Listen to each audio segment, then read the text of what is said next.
Let's say we want to increase the filtration rate of a chemical process. In the first step, we might want to increase the temperature from 40 to 80 degrees and see how the filtration rate is affected. And after running the experiment, we might find that there wasn't a significant change induced by running the process at this increased temperature. All right.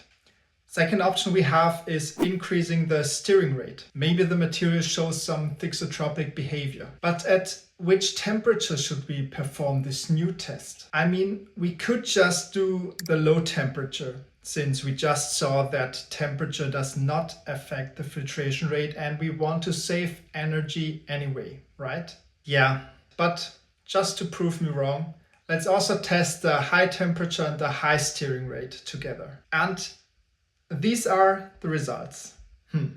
Okay, looks like stirring rate also does not affect the filtration rate here with the low temperature, but wait, what's this here?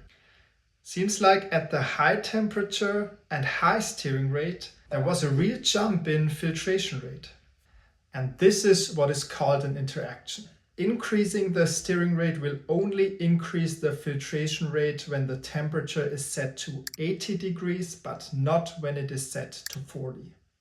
And capturing interesting interactions like this one is what you can do with DOE and why you should follow my channel on YouTube.